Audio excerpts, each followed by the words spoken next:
Hey everyone, I'm Bradley Smith. Hi guys, I'm Danny Buchan. I am Tom Sykes. This is Motorsport Radio. Hello and welcome. This is Motorsport Radio. It is the Superbike Show. Clearly not updated our titles since last year. My name is Lester and welcome. We are here for another couple of hours bringing lots of news updates. Basically, if you didn't manage to catch up with MotoGP or World Superbikes or BSB, we will do our best to update you on the news. Plus, other than that, it's just having a bit of a chat. Joining us on the show tonight, as they were last week as well, please welcome Tristan Finocchiaro. Hello, Tristan. Hello, Lester. Oh, you always got to do the hand gesture when you say my name.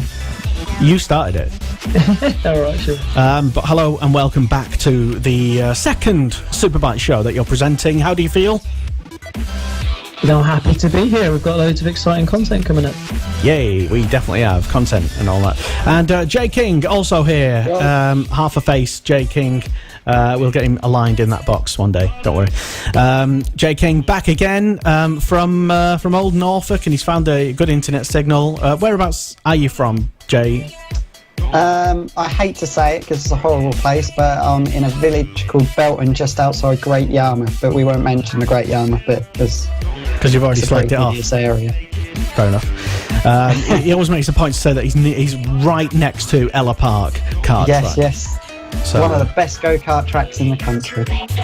He is available for marketing as well, by the way. Jay King. But it's not just us colourful three.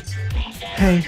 On tonight's show, we also have, Tristan, tell us more, some guests. Yeah, we do. We have Dave Tyson, who's going to be coming on the show later on, the team boss for the Bike Devil team, and also Tom Neave's going to be coming on, the Super Stock 1000 rider who picked up second place this year. So, we're going to have some good guests coming up. Fantastic. Yes, we are live this evening. It is Motorsport Radio. I believe we are live. So far we're live and there's been no problems so far. Just having a quick check. Yes, we are definitely live, I believe, which means that you can interact with us, get in touch with the show, and it's not a Zoom call. We are live doing this. We've got a studio here and all that sort of stuff. So let's dive in and talk about some news, which we have perfectly professionally prepared. By the way, Dave Tyson coming up at around 10-15 minutes time-ish, if you can sort Skype out and turn his webcam on. And Tom Neave coming up in about an hour or so. Just he says he's getting back in at about 9 o'clock, so stay tuned. Get your questions in for them if you want to find out what Dave Tyson and his team are doing next year, what bike they'll be on, who they'll have in their team. Ask all the questions. Get them into us on the comments box below, wherever you're listening or watching this programme. It is at Motorsport Radio on all the socials. Right, Tristan, let's start with some news. What's the biggest news right now? I mean, the biggest news right at the moment is, everyone knows at the moment, Josh Brooks has won the Bennett British Superbike Championship, and it was a championship that went right down to the wire, didn't it? I don't know if you guys managed to catch up on the races, but that race one, it seemed to be, a lot of people are saying that it's possibly one of the best races ever.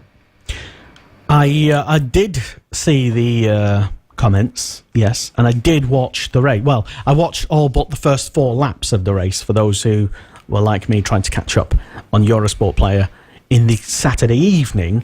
The first 4 laps of the race were mysteriously missing, just like a lot of people's recordings on their Sky boxes. But hey ho, first 4 laps, I'm sure nothing happened in that. But was it actually? I think I saw just as many good races in Fab Racing this season. I'm not saying it was underwhelming. It was definitely a fantastic first race in BSB at Brands Hatch, but was it one of the best? Jay? I wouldn't say it was one of the best. It was a good race. A lot of bit of hard moves between Taron and Idden going into the last few laps, but I don't think you could ever compare it to the final race in 2011 between Hopkins and Hill that decided the championship. It was a good race, but I wouldn't put it as one of the best. Controversial. Do you have any opinions? Do you think it actually was one of the best? With all, I think, at the time, 5, or the top 4, certainly, for the championship, dicing it out, slipstreaming and passing and all that sort of stuff all the way through the race. But I remember thinking at the time, yeah, this is good race. But I've definitely seen just as better, Moto 3 races in the past. And but anyway, that's not taking anything away from BSB. It was a fantastic first race, but was it the best? Sorry, Tristan. Well, it was certainly a very good race indeed. But we also have some more BSB news in that the new calendar for 2021 is out. There is no Assen as of yet scheduled for next year. We will be returning to Cadwell, which is good, because I think Cadwell's a circuit that every BSB fan wants to see on the calendar. It was a shame we didn't get to go there this year, understandably so, with with the way the paddock is structured and the way that teams have to go from across the track to get into the pit lane. So I understand why it wasn't, but it's going to be brilliant to see it back next year. Certainly, yeah. We will miss Assen, but it might just make it that much more sweeter when BSB goes back in 2022, or probably that. Yeah, but Cadwell back again, and the fans back, hopefully, fingers crossed. Yeah, and it is, and they did do what I suggested they might do, not because I suggested it, but I think I would just being a bit clever. Last week on the show, I suggested, will BSB start a little bit later? And they did go for a little bit later, for a slightly later start to avoid COVID. Yes, I'm going to claim a victory on that prediction. There you go. Anything else happening? Any other bits of juicy gossip dropping today, Tristan? Well, the big news today, moving away for a little bit from BSB, it was over in Moto 3. John McPhee has signed to stay in Moto 3 with that Petronas team that he's been running with this year. So he'll be staying there for 2021 alongside Darren Binder. Now, McPhee's been around quite a while. Since 1972. Incredible. I think it's 2012 to be exact, Lester. Something like that. Very close. He's had 4,000 race starts. And according to Wikipedia, right now, he's had 141 starts, 3 wins, 14 podiums, and 4 pole positions. And he was in Moto 3 in 2012. So he's definitely the most experienced in the class then, Lester. Well, Jay King said something just before we came on air about John McPhee, and what was it, Jay? My brother raced in GP 125s, which was British level, so basically what the British Talent Cup is now. And he was racing with my brother in 2010 in GP 125s, which is basically the 2-stroke version of what a Moto 3 bike is now, really. So yeah, he's a very experienced on these sort of bikes, or these size of bikes now. So it is time he should win the championship. But in Moto 3, it is not. It's a lot of it is luck as well. You've got to be in the right places on the last lap, I believe, in Moto 3, because it's always so crowded going into the last few laps. Yeah.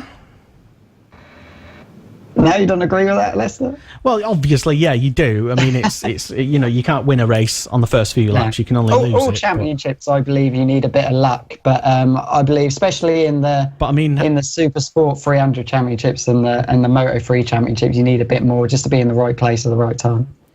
But he keeps staying in the same place. He had a good ride. He's had a good year this year. To be fair to him, he's done well on the Petronas bike. So it'll be good to see. Rider. I quite like him. British rider. I'm going to claim him as British, not Scottish. And yeah, I've got nothing against him. But when you're in one category for a number of years and it's not the top category, people start to think, well, could there be other people, whose chances are you, blocking? If and And that's not me saying that, even though I did just say that. Well, there's plenty of fab riders coming through soon, so maybe they finally get knocked off Leicester. Who knows? Maybe John McPhee can move up a category and end up in Moto 2. I think even he would admit himself he would like to go to Moto 2. Well, yeah, who wouldn't, I suppose. Okay. Anything else, Tristan?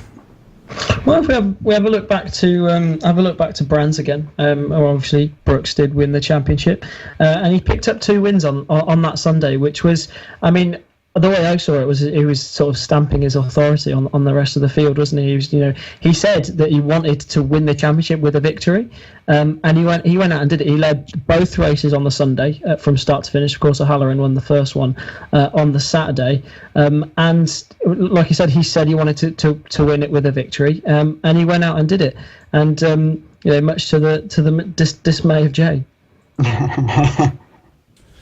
Yeah, Jay has some opinions on certain riders, which is fine. We're all allowed an opinion, and Jay has quite a few. I'm just not a big Brooks fan. That's all. I've got nothing against him. Congratulations on winning the championship, Josh Brooks. Said that with gritted teeth. But yeah, it did finally happen, and some people on the internet, certainly on the BSB fans Facebook page. But what would you know? Anyway, hello, by the way. Tune in via that page. Group. But yeah, just a couple of questions were asked, I think, over the weekend about was the final third race just a little bit flat just because of how the weekend played out? And Brooks took it a very professional job, I think was the word Matt Roberts used, which is, I think, code for a bit of a boring race. You could see that O'Halloran, well, from where I was watching on Paddock Kilbend, you could see O'Halloran was, on Sunday, was really not that he wouldn't be, but he was putting every single bit of effort he could. The bike seemed to be moving all over the place from where I was watching. I was only from one place, but he looked like he was trying as hard as he could, but he just couldn't stop Brooks. And just to clarify, Jay King was there as an official guest. Yes, and not as a spectator. Sport Media. Just in case, because that's another controversy that I do not want to get into, because there's no good answers and there's no good way of saying that there were people there. But there were no spectators at any point in BSB. I mean, you look around the track, so there was no one there. No, there was definitely not. I mean, certainly at previous rounds, I mean, the team support and stuff like that, and everybody who was there either as an official of the team or organizer official or some sort. Shall we move on? Yes. Fantastic. Tristan, next. Well, going again, sticking with Brands, sticking with this season. One thing that we've seen, obviously, Ducati's won the championship. But one Ducati that's been struggling quite a bit this year has been Bridewell. I mean, at Brands, he got a 9th, 10th, and a 7th, which all of those have been outside the top 5, and that's not something we're used to seeing from him. I mean, last year he was inside the top 3 in all races at Brands, obviously 3rd in the championship last year. And one thing he's been saying this year is that he was struggling with that new spec Pirelli tyre. He was struggling to make that work. This year, which I think is really interesting, because I mean, some riders have managed to make it work and some riders haven't. Definitely, yeah. That is. So we're hearing things in the background, phones and stuff. I should probably explain exactly why, but. Sorry, I am being distracted because waiting in the wings. We probably should move on because he's already here. He's already causing drama. Dave Tyson is here. Hello, Dave. Hi guys, you right? We're well, thank you. Hello and welcome. First time on, I believe, the Superbike Show, isn't it? Yeah, first time. Yeah, you've been a let's say a loyal listener. Almost, if it could say that. Yeah, we've made a few comments over the years. I bet. So maybe that was, I don't know. I won't even speculate who that was on the phone. But hello, welcome anyway. It's just been a pain in the ass. Yes. Well, Thank you for coming on anyway. So Tristan Vernocchiaro is here, and is Jay King as well. And Tristan, you've got a couple of questions for Dave. Yeah, absolutely. So first off, hi Dave, thanks a lot for coming onto the show with us. First off, it's been an eventful year for you in the Superbike. So just talk us through the season you've had. Yeah, well, where do we start? So, yeah, obviously the plan originally was going to be Ducati. It was all being organised by one of Gino's sponsors. Unfortunately, he never got that deal done. And he got dragged out a bit longer. So in the end, I just sort of basically decided to take the bull by the horns and went and bought a bike off Pete Extance at Bournemouth. And then we started with Gino for the first round. There's lots of reasons why Gino decided to move on, but I'm not going to go into them. There's no point. We brought Tom Ward in. Obviously, we've done a lot of work with MSS over the years, and Tom was going to be on their stock bike. Had a good first weekend, to be fair. Showed some real good promise, and then we didn't really get the results we needed, and we didn't really move forward as far as we wanted. And then we had obviously an issue at Alton where he decided to go to the gym and get trained by a physio that blew his arms out. So that was a bit of a disaster. And then obviously there was the crash at Donington, which I'm not going to go into details, but wasn't the best of jobs on FP1 3 laps. So we brought Matt in, a bit of a steady hand normally. Unfortunately went down on a bit of oil going into Stirling's at the weekend and injured his back. So not the Superbike year we fancied, but we've come away from the year not too bad, pretty much unscathed, and we sort of know where we're going next year and what we're going to do. So awesome. Well, definitely an eventful year for you. But having had that Ducati idea set up at the beginning of this year, is it a possibility for 2021? No, we're staying Kawasaki. We'll get the new 2021 bike. A lot of the stuff looks like it's going to cross over, so we'll continue with the Kawasaki process. We've got a good relationship with Kawasaki, obviously. Back in the old Qingdao days with Danny, taking the championship in 2014. So that'll just continue, and we'll obviously be doing Super Sport as well. Yeah, of course. And this year it's been, a very strange year in terms of racing. It's been very small, it's been very compact. What's it been like running a team this year in the middle of the COVID-19 pandemic? A nightmare if you've got an Italian bike. Yeah. So, to be honest, I mean, we sort of set everything out. We always try and plan everything early. So, we were pretty much ready to go racing back in March if we'd have had a Superbike. Obviously, the Superbike didn't happen. I was very fortunate that Pete had everything there that we needed, and we managed to use that process. And Nick at MSS have built the engine. So, we've been in a good position with that, really. But the biggest issue for every team is sponsors. Sponsors didn't see the championship as we did. They saw it being very quick and very short. So we're trying to sell them a 12-round championship at the start of it, but they ended up being 6 round but 3 races a weekend. Unfortunately, they didn't always see it that way. So it's been a tough one. I mean, I know lots of teams have had their budgets clipped, and I think that's going to pretty much reflect how the deals work for next year, because we're all on a rebuilding process a little bit. And I think you'll see a few sponsors come out of the championship and a few new ones come in. So you think the pandemic will continue to have an effect on teams in the paddock next season and in the future? Yeah, it's going to, isn't it? It's going to take a couple of years for everybody to recover. This year, you set out a budget, to do a job, and the riders that you've got in there, in a lot of teams, they're being paid good money. So, if you're having to do that and keep these people working, most of them are employed by the team. So, a lot of mechanics, you've got full-timers, they may have been furloughed. They may not. The team might have decided, like we did, that we would continue to work through, and try and complete and keep on developing the bikes.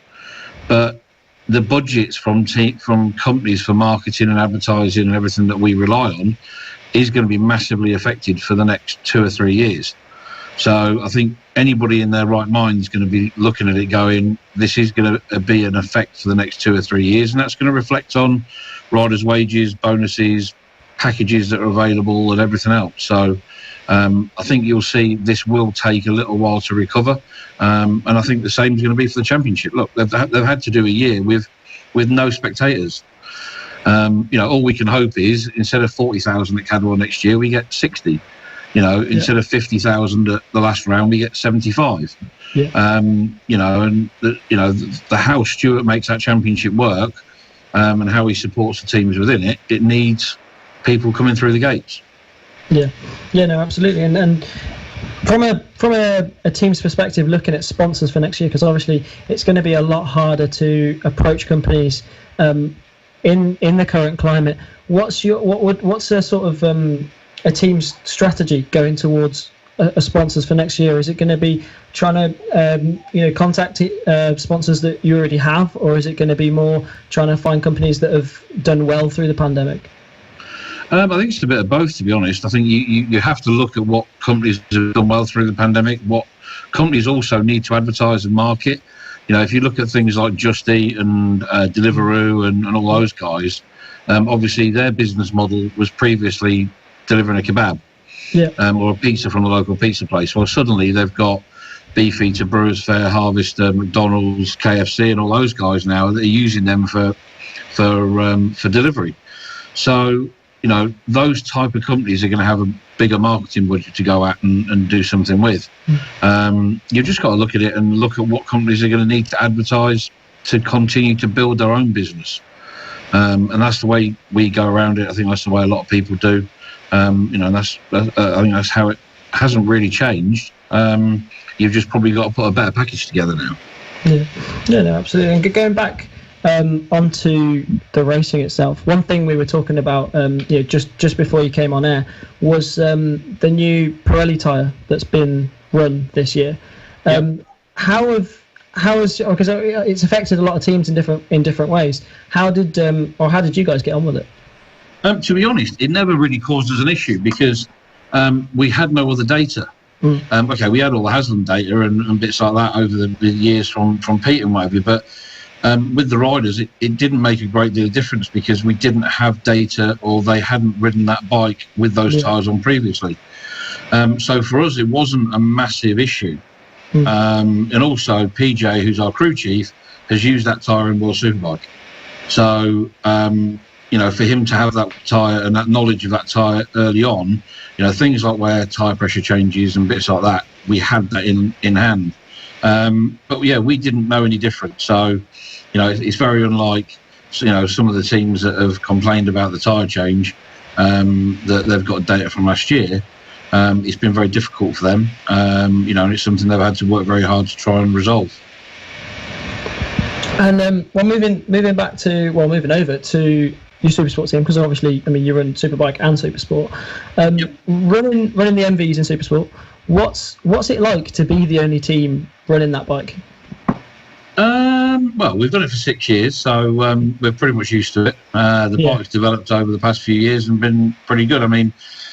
Disappointed, to be honest, on Sunday. We had a DNF in the race, which was our first DNF of this year.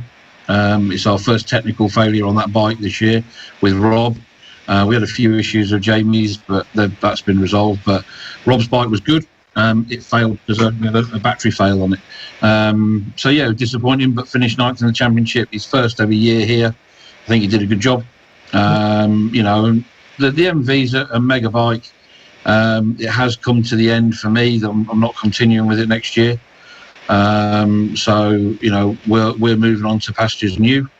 It's been an enjoyable 6 years of doing something that nobody else has done, and bizarrely nobody else has bothered trying to do, which does amaze me when you look at the massive domination we had of Triumph back in the day and stuff like that.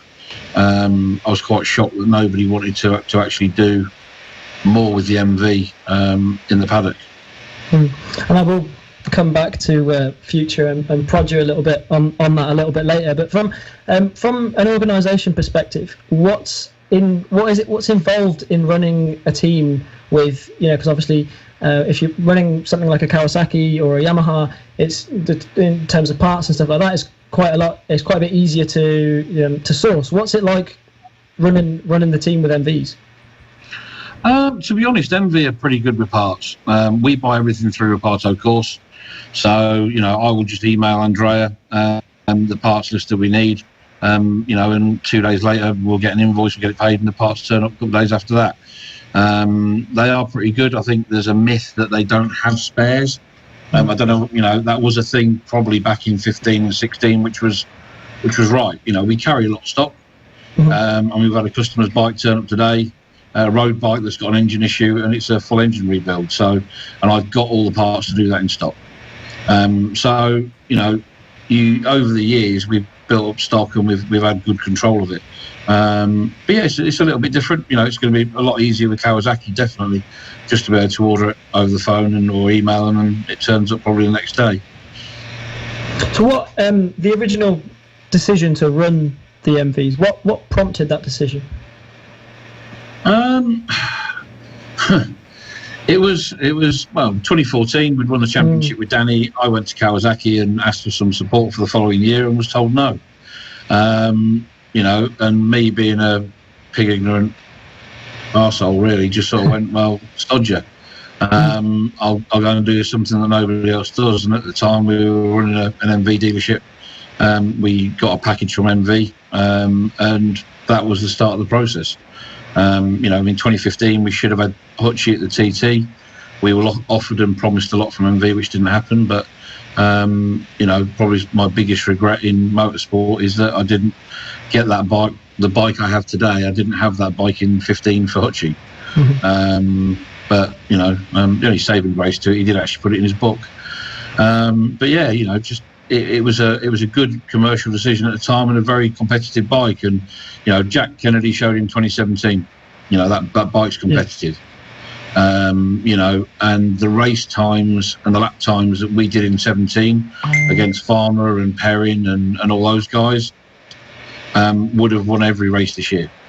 So you have to understand that 17 probably was the last what I call fast year.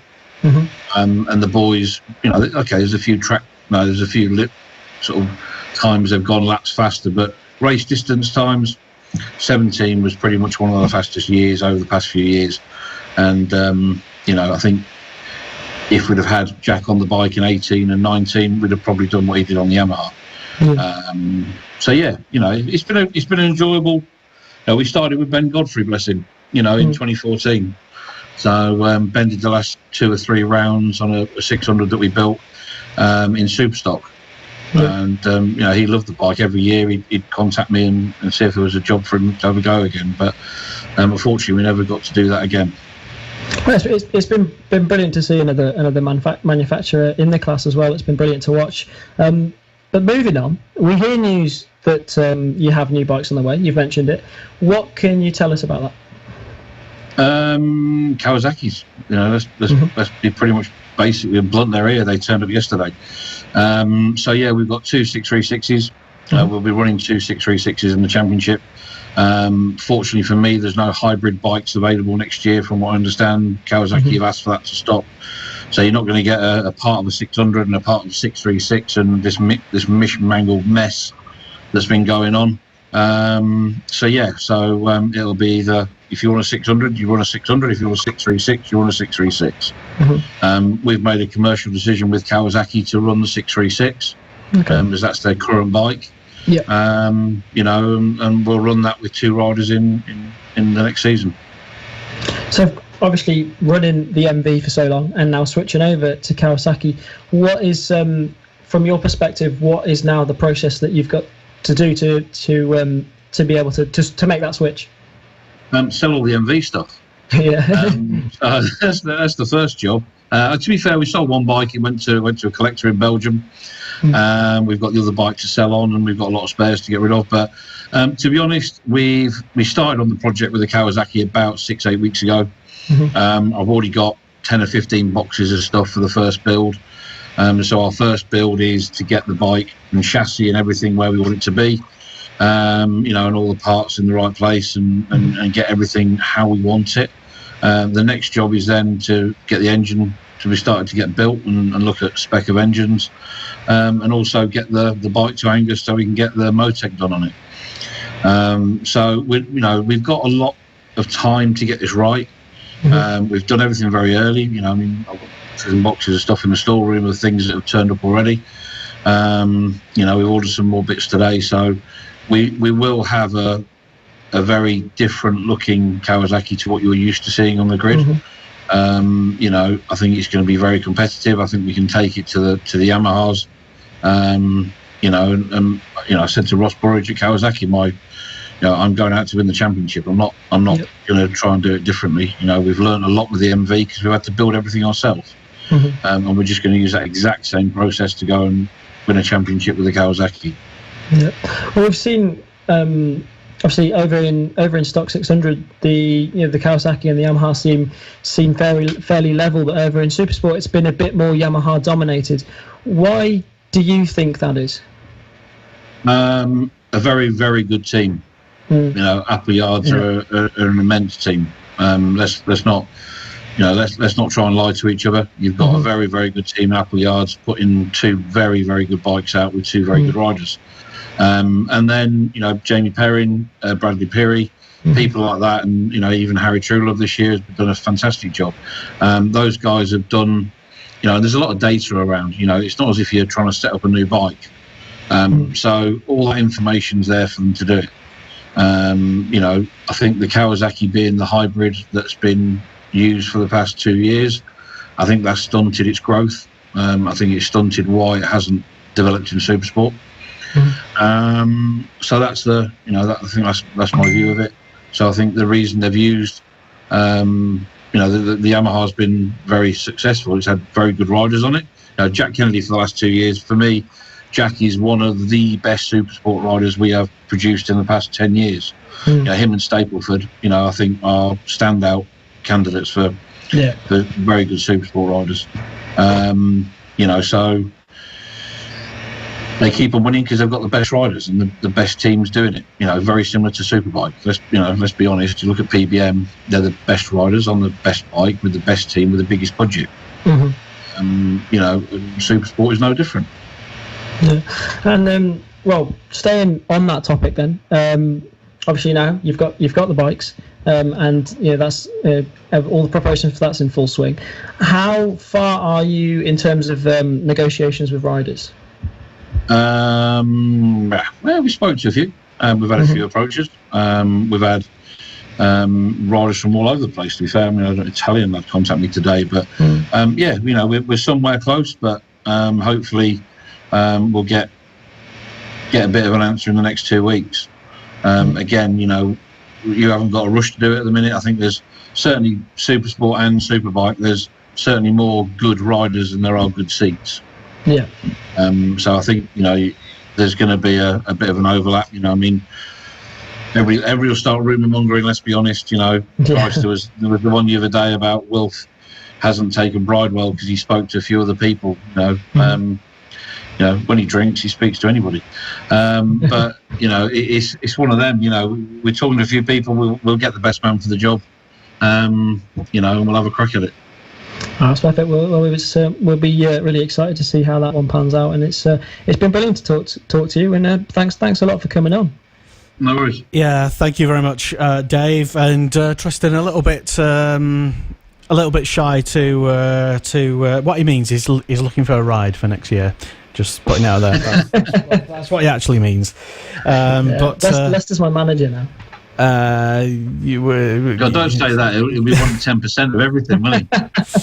I'm sure we can come up with some sort of arrangement. But Dave, great to have you on finally after so many years.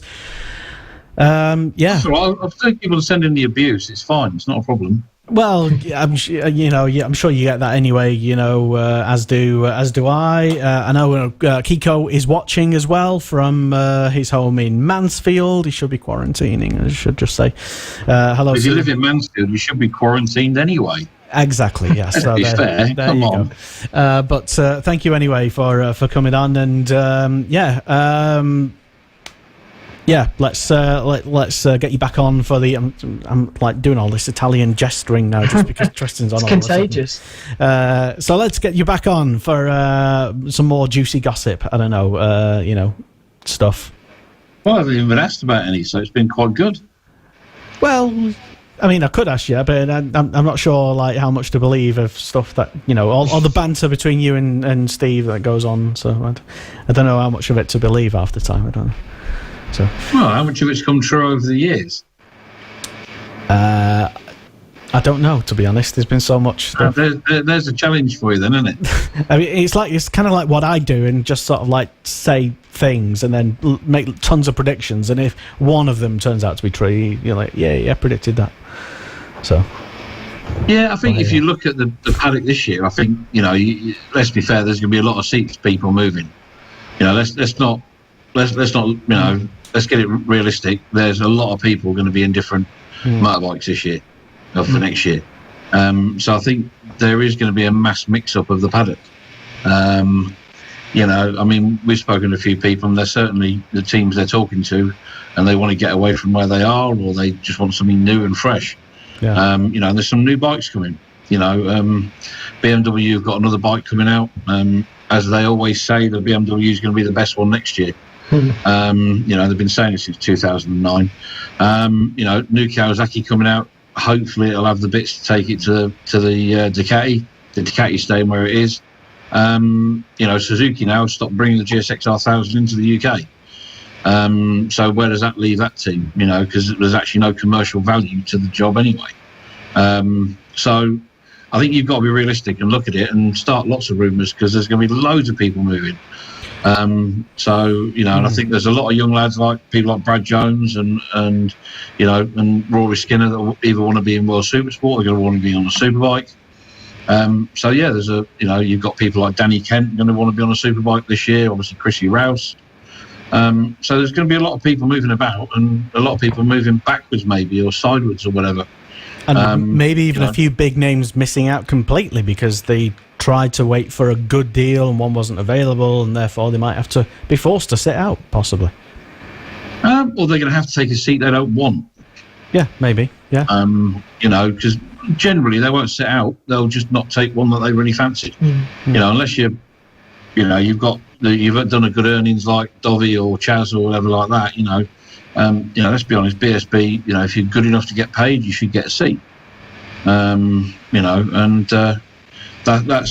the way the ball rolls. You've got to get the best rider to do the best job, and you have to attract them in the right way you can. It's not generally all about the financial bit for a rider. It's about the crew you have, the people you have, the bike you have, the technical help you have, and the facilities that you have to put the best bike underneath them. If you look at how it's worked out this year, I think there'll be a lot of changes next year. Absolutely. Maybe we'll talk about some of those changes again at the start of next year. Jamie King has stayed silent throughout this interview, but I just want to get him in just so you can hear his thoughts. You're going to mention some of my rumours, aren't you? Well, according to you, Jamie, they're not rumours, they're concrete gossip. I didn't say concrete, I've just heard it from former riders. Well, you might as well spill the beans. What has Jay King, doing his rounds at Brands Hatch at the weekend, heard? Well, I'm going to start with Josh Brooks. He's won the championship now with PBM. I can't see him moving up to World Superbikes. So I reckon he'll maybe be looking for another challenge in British Superbikes. And I've heard a little rumour that maybe he might go to OMG with Rich Energy. I don't know how OMG, true. they've signed half the paddock. I think they've tried to sign half the paddock. Apparently. I don't know. They're a hot rumour. I suppose it may be because Rich Energy are sort of kind of... No, it's a big team, obviously running very good bikes. Obviously got a massive hospitality and a big showing in the paddock. It's a bit... I think Josh Brooks would like to, because BMW hasn't won a Superbike championship yet in World or BSB, so I think he would love that challenge to try and win on a BMW. Yeah, I think Josh is a bit more of a winner than that. I think he'll go to a bike that he can, if he's going to move out of PBM, which is a big ask. I think he's going to a bike that can win. I don't think he's going to a bike that he hasn't even seen yet, or could maybe possibly be better than or worse than the one that's currently out. I think that's a big risk. He's ridden BMW before, in World Championship, didn't get on with it, didn't like it. I think I don't see him going to BMW. Interesting. Perfect. Okay. And what was the other thing you said as well, Jay? Also, you all know Danny Kent because you've had him in your team previously. Do you think maybe he could make a good step up to British Superbikes next year? 100 million%. Yeah. Danny is a good rider. We just had a very unfortunate incident at the time. So, Danny has got more than the capability to run a superbike. When we ran him, you can see that he's got the ability to do it. So he's had a bit of a rough ride since that incident, last year, but he's had a good year this year. He's got some really good sponsors. You could see that in that last race at Brands this weekend. That was a really good race, probably the best race of the day, the Stock 1000, and he did ride really well. Yeah, and he's got a good sponsor behind him. Platform Hire, are putting a lot of funding in behind him. So I would imagine he'll be on a bike that we've seen other people jump on and perform quite well, and then move on from there into a bigger and better team. Cheers. Well, there you go. That's all Jamie's questions answered. Dave, we won't keep you any longer because your videos are already doing the rounds on social media. You are already, I've been putting videos out while you've been talking, basically. Fantastic. I'll let you go and catch up on all the gossip. Thank you once again for coming on the show. And don't be a stranger. Keep in touch. And so right, let's move on because we have some other fantastic stuff. The Superbike Show on Motorsport Radio. Hey everyone, Bradley Smith. Hi guys, I'm Danny Buchan. I am Tom Sykes. This is Motorsport Radio. We can play some.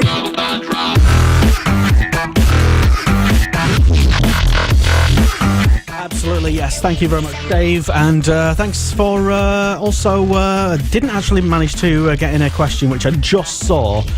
So apologies to was it Will on the BSB Support Classes Facebook group. I just saw that now, but it would have been an interesting question for Dave.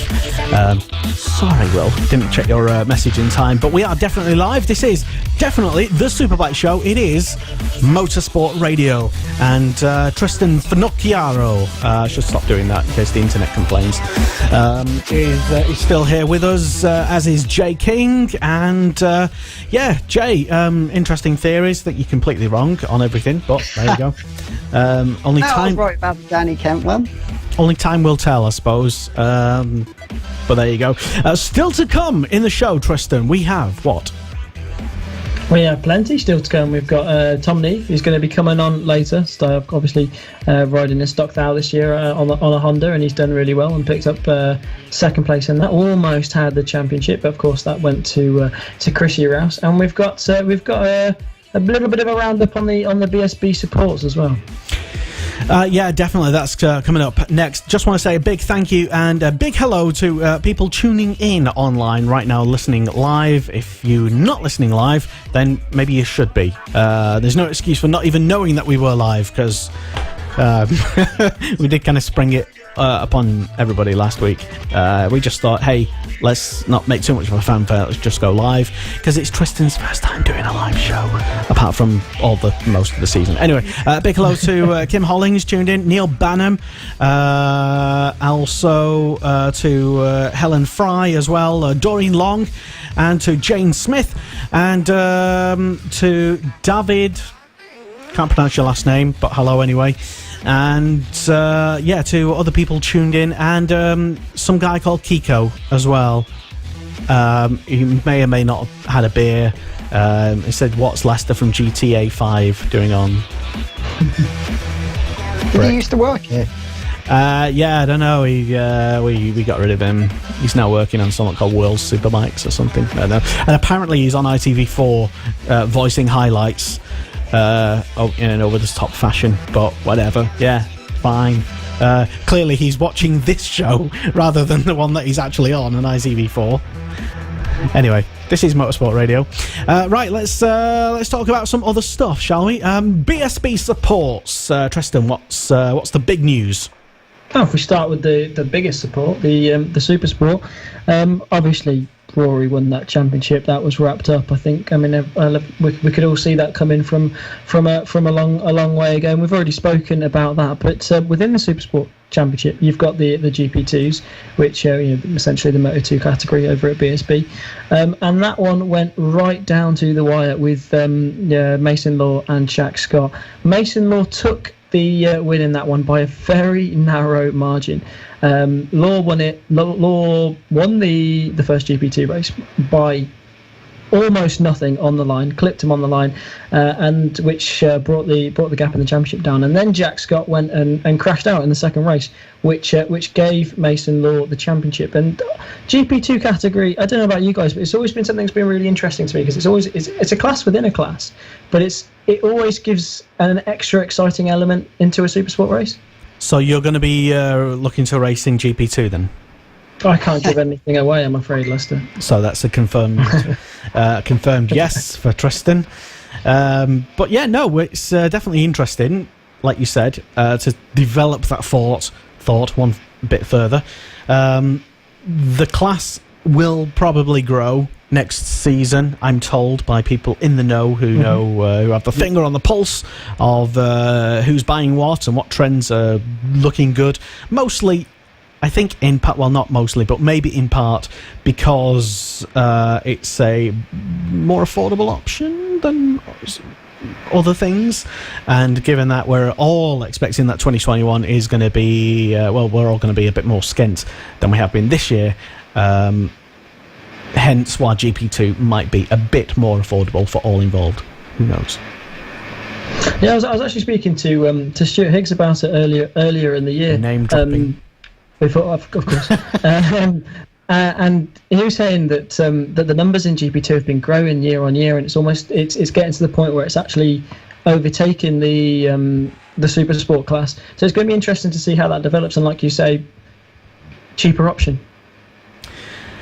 Indeed, I've no idea what one costs, by the way, just off the top. Maybe Dave Tyson asked. Incidentally, the question from Will earlier was going to be, I'll just read it out here we go. Do you think the showdown format will be back next year, Dave? Are you having a bike in the Tri-Options Cup? That would have been a good question for him. He might have said no to that, but who knows? Well, if he's still listening, he could reply in the comments. Maybe. I don't know. Also, a big hello to Michael Howarth, who rather cheekily says, it looks like take that before rehab, as in our lineup. Our lineup. I don't know what he's on about. I don't know. I think he's just jealous because clearly I'm the Gary Barlow of clearly. Anyway, although it kind of looks more like Aqua, the band. But anyway, moving on.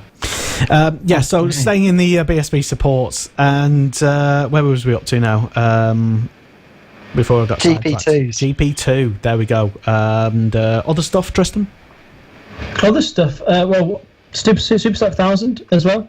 We've got Tom Neave coming on later on, but it was Danny Kent that took the victory back at Brands, which has been really interesting for me, because Danny Kent, I think, was a rider when it was announced that he was going to go there with Morello, that I think everyone thought probably going to win the championship. Of course, he's a world champion, but that was his first victory back at Brands. He's been up the sharp end, but not in the top three of the championship as many people thought he might be. Sorry, I was just coughing then off air. Sorry. Jay, your thoughts on that? I think I've always been a big fan of Danny. I was lucky enough to race against him when I used to be in super teams, and I've known he's been a really good talent. So he's taken things, I wouldn't say easy this season, but he's gradually put himself into it. He's had a couple of podiums. He's also had a few crashes as well. but he did look good in that last race at Silverstone. And like I said to Dave, I think he'll probably be in British Superbikes next season. For what team, we don't know, but I think he'll be in BSB next season. Maybe for the same team. I mean, why does everyone always need to be switching around and moving about? And Yeah, you never know. Morello might bring a BSB team in. You never know. If anybody can, it's definitely them. Probably. Yes, probably. I don't think they've had a BSB team before, have they? I'm not sure. Let's ask Steve Buckingham. Let's get him back on the show, maybe. I don't know. Yeah, Steve, if you tuned in, you won't be, but we will be asking you to come on the show at some point to confirm or deny those rumours that we've just started. Tristan, that should be interesting. Maybe Danny just might like where he is at the moment, or I don't know. But for the record, this time last year, I did say, when everyone else was still writing in off, I was the only lone voice that says Danny Kent should be given a second chance at a top ride, and he probably does deserve another BSB ride. So, just saying. Well, it could very well be the case. I mean, he's shown what he's capable of at that last round at Brands. I mean, he could very well stay another year in Stock 1000. I wouldn't see a problem with that. But at the same time, why stay on a Stock 1000 if you've got the chance to go to a Superbike? Like Dave was saying earlier, he's got a powerful sponsor behind him as well, and that's also something that that can help riders quite a bit. So it would be interesting to see if he does make that step up into the British Superbike Championship. And another rider it would be interesting to see. We had him on the show last week, Chrissy Rouse. Of course, we can't not talk about him because he's won the championship. It was 10 points going into the final round. Unfortunately, Tom Neave did crash out, and that made life a lot easier for Chrissy Rouse, and he went on to win the championship as well. We did ask him last week if there was any sort of chance that he's going to be going up into Superbike, and he was quite vague about it. I think he was less than vague. He was. I think he said he had his sights set, and I might be putting words into his mouth. I don't know. I think he intimated that he was going to stay doing pretty much what he's doing now, ish, roughly, but not BSB. I think that was the main takeaway. That was the main point. I think, considering that he's been funding his own team and stuff. So. But I may be wrong. Who knows? Maybe 21 is the year for Chrissy Rouse. So there you go. All right. Other stuff. Oh yeah. 600. Tristan, your races. I have to admit, I didn't actually watch them live because I was busy. I was busy working. Both of us. You were busy working in a brewery, Jay, on the Saturday. In a brewery? I was actually working with you, thank you. Okay, I won't drop him in it too much. But there you go. So, Superstock 600 then, and I didn't watch the first... No, I didn't watch the second race. Did I watch the first race? I don't know. Tristan, you were in it. What happened? I was watching it. I had a good view. I was watching it from quite far back. Ben Luxton won the championship in there. We spoke about Ben earlier on, and hopefully we'll be able to have him on the show later on as well. Ben Luxton won the championship in that. Rhys Irwin managed to win another race, which has been really impressive because he's been. He had a couple of appearances on the 600 last year, but this is his first full season on the 600. So for him to be doing what he's doing is extremely impressive, and it's been really good to see. Obviously, I don't want to talk too much about Stock 600 because I don't want to annoy your competitors. I don't want to annoy any of your competitors. So yeah, I mean, everyone's doing extremely well, and they should all be very proud of themselves. Yeah. So big question then is, what are you doing? What am I doing? Yeah. Next year, you mean? Yeah. It'll be Stock 600. Just how that's going about, I haven't decided yet. So different team. Possibly. Okay. Possibly. On a Yamaha, maybe?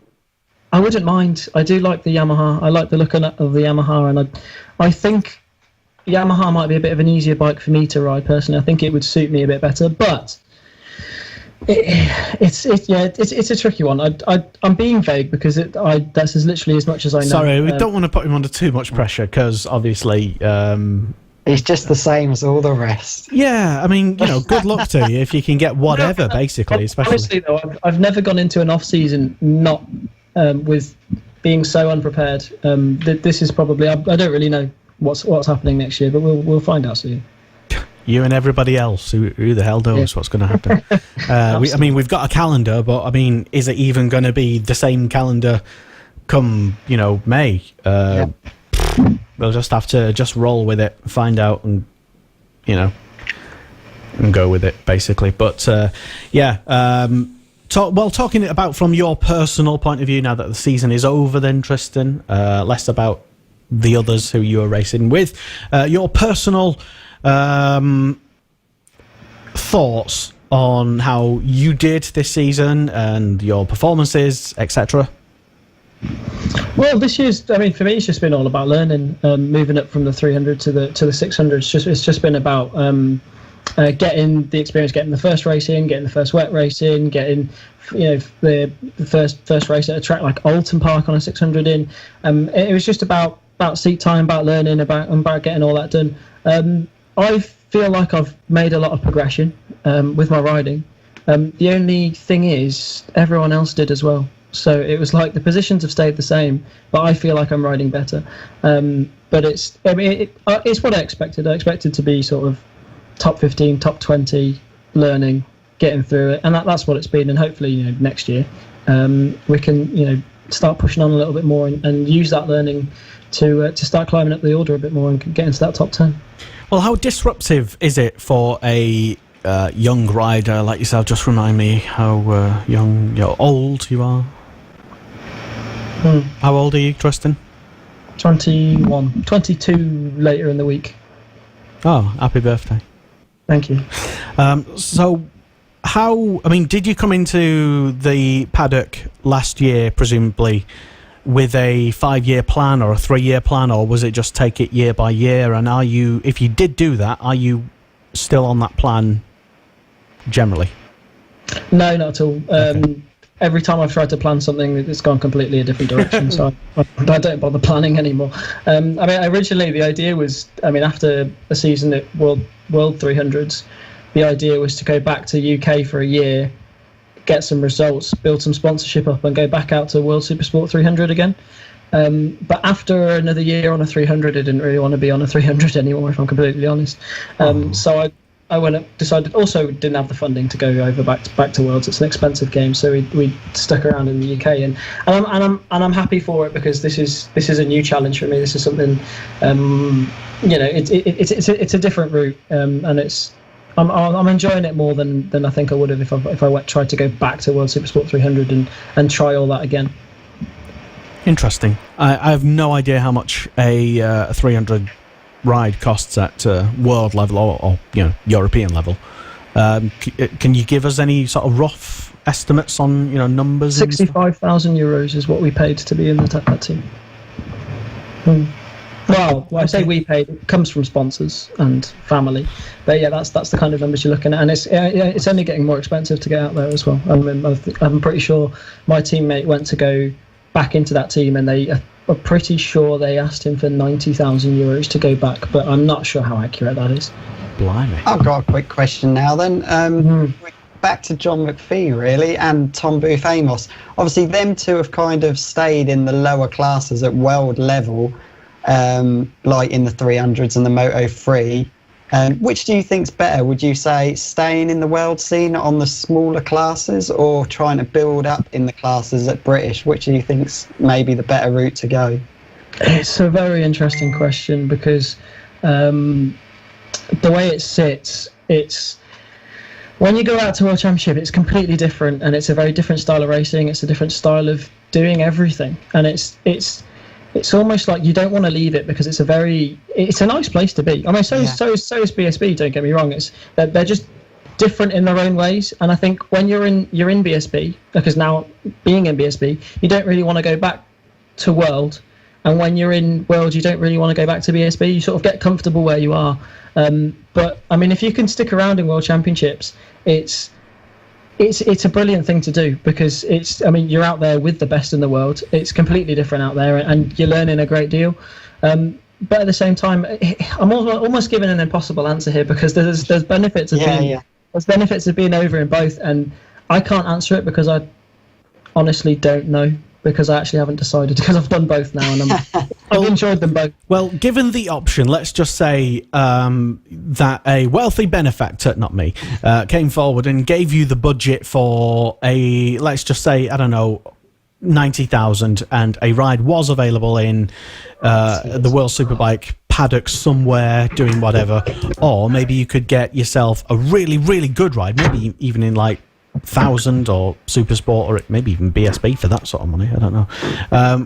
What would you do in theory if you had a certain pot of money? Where would you be going? That's a very good question.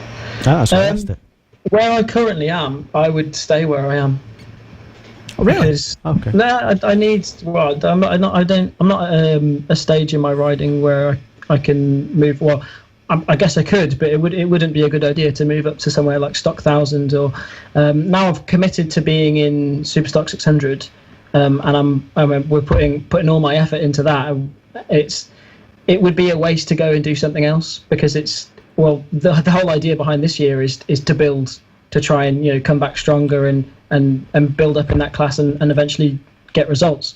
So to go anywhere else wouldn't really make any sense. But obviously, hypothetically, if once we do get there, once we do get to the results we want, Stock 1000 would be a good place, a good next step to go. Supersport is a good next step as well.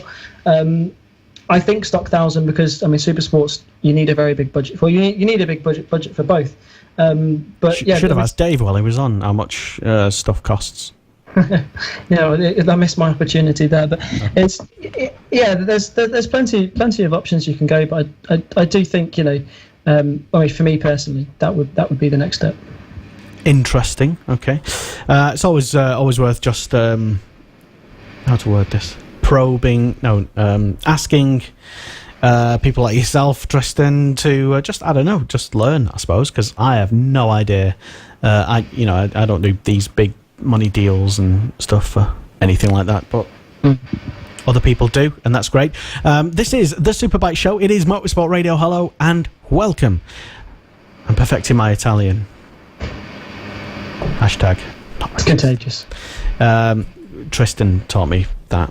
Anyway, Tom Neave will be on the show shortly. He is just waiting in the wings, and as soon as we can get his webcam on, then we'll draft him in to show. I trust he's back from whatever he was doing before. We were talking briefly about support classes. Oh yeah, and British Talent Cup at the weekend concluded at Brands Hatch. It was a let's call it a showdown of title contenders. There were 3 in contention for the title at the weekend. It was all between. It was Eddie O'Shea who led the championship for most of the season. It was Franco Bourne and also Charlie Farrer in contention, with the pre-season favourite Casey O'Gorman being hotly tipped for the championship with a few crashes and unfortunate mistakes, let's say.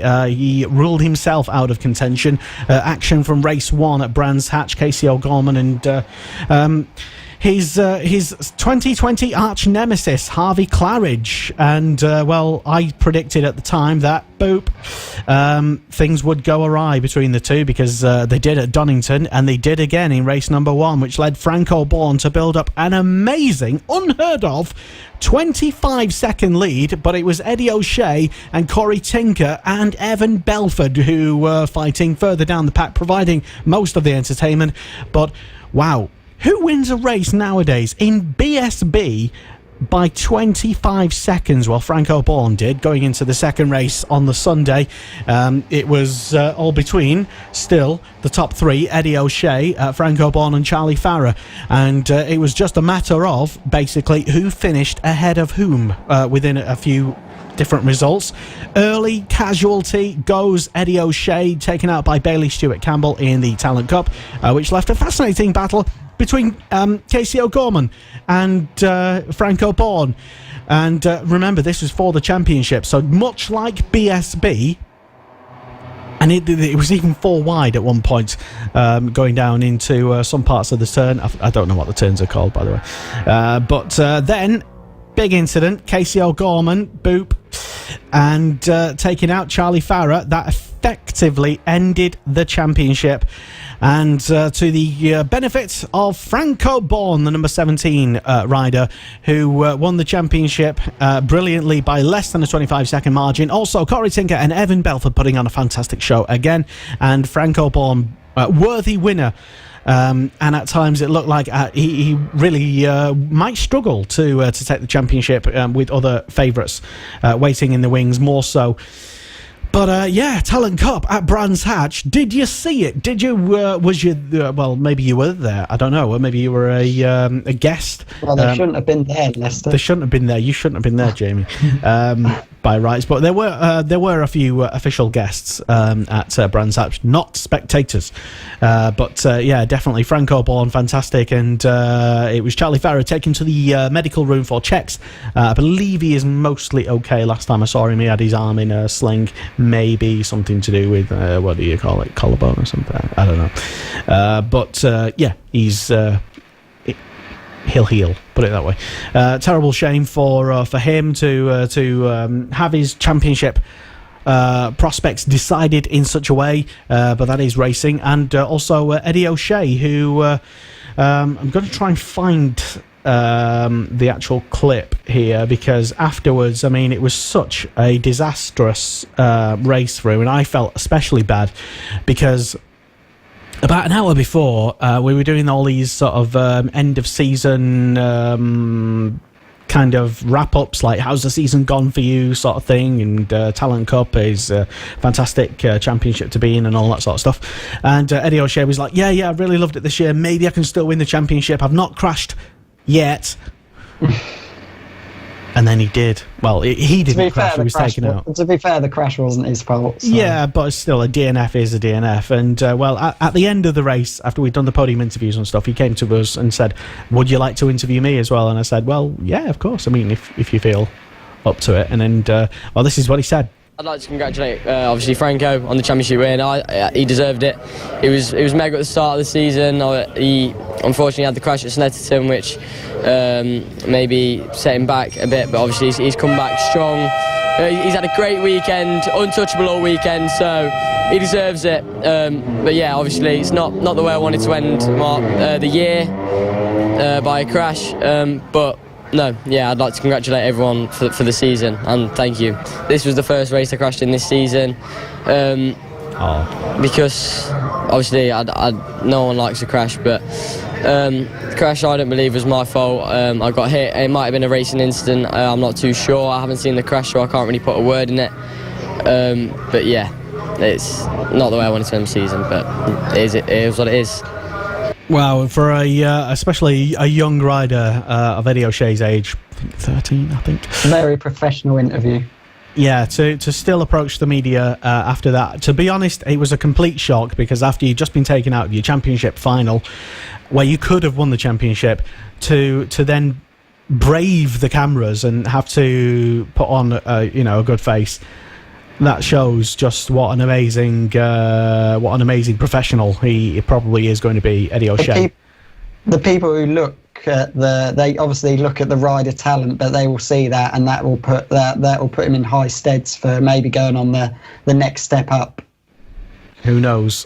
But I was particularly impressed by his overall attitude, and huge congratulations to Franco Bourne. And where he goes next year, well, I suppose we can ask him next year, I suppose. But one person who, moving on from British Talent Cup, which was fantastic in 2020, in the new look Honda British Talent Cup, to one person who knows a bit about championship deciders at Brands Hatch. And,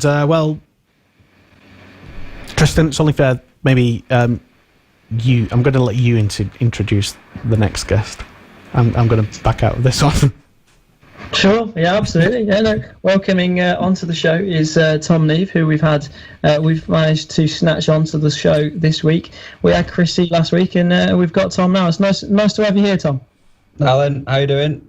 Yeah, not too bad. Yourself? Yeah, not so bad, thank you. So I've been mucking around trying to get this thing set up for the last half an hour. I don't know what I'm doing on Skype. Oh no, don't worry about it. We've been doing that for 3 hours. I wouldn't worry about that. But Aren't you? Heading straight into it. Obviously, we've come straight out of Brands.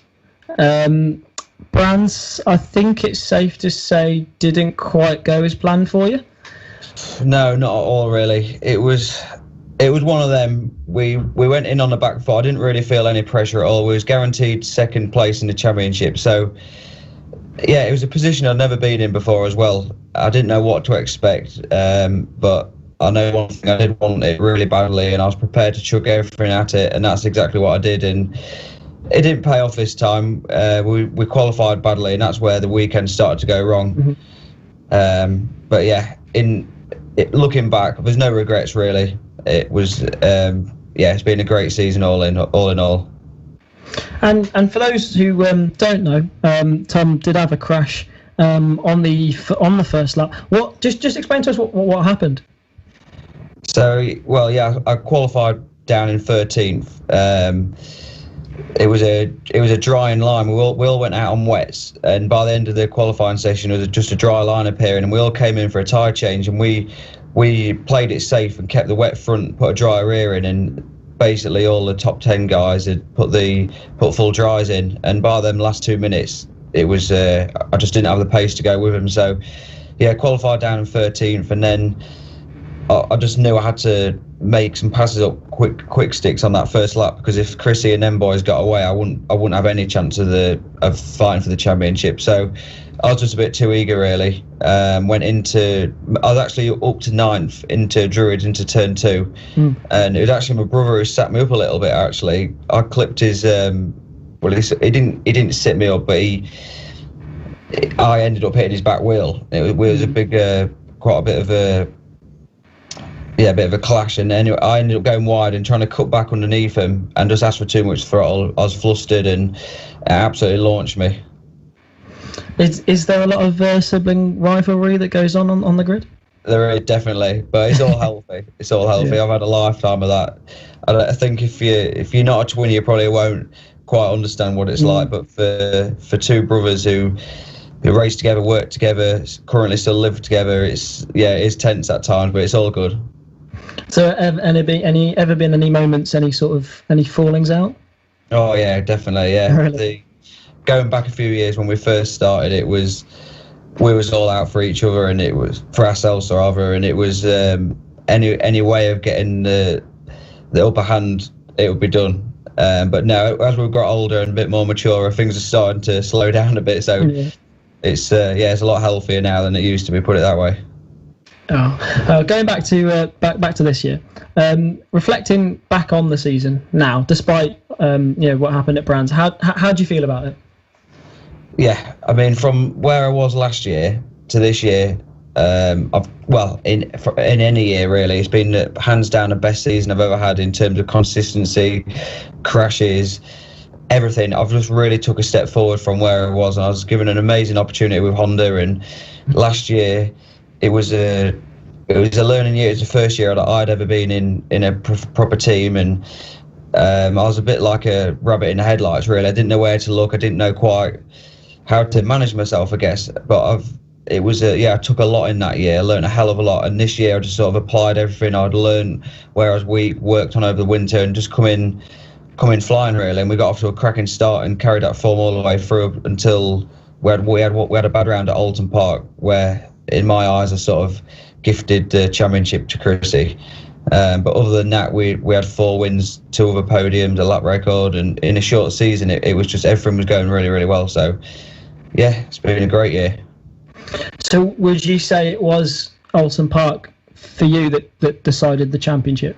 Yeah, I mean, I'd had a win at every single round we'd been to until Alton Park, and then I had 2 10th places. So it wasn't even a little bit bad. It was just so far from where we'd been doing, and I'm not blaming the team, the bike, or anything, I'll hold my hands up and say that I didn't get it right that weekend. I was probably trying to override a place, which, if you all know as a racer, if you go to Alton Park and try and override, it's only going to end one way, isn't it? So, it was disappointing, really, and it was frustrating because I know I've gone well there in the past, but we hadn't been there on the new bike, and it just didn't seem to. I just didn't seem to gel with it quite as well as I have at the other tracks. And then, having had a strong season, going into Brands, only 10 points in it, was there a lot of pressure going into the week, or were you feeling a lot of pressure going into the week? No, maybe subconsciously there was some element of pressure there, but in myself, I felt like the monkey was off my back almost, because I was guaranteed second. I knew what I had to do to beat Chrissy. I knew I had to win, but I had to win and he had to finish fourth for me to win the championship. But the round before at Donington, I won and he finished fourth. So there was a high chance it could happen. And Brands is a track I absolutely love and have had some success at before. So yeah, I was confident, really. I didn't know how he was going to go there. No one's been there this year. No one's tested there this year because of all the noise restrictions and everything they have. So it was all on a level playing field. It was a fresh slate. And yeah, I was just completely open-minded. I had nothing to lose. And he had everything to lose, really. So I was just so excited to go ride my bike and just throw everything at it.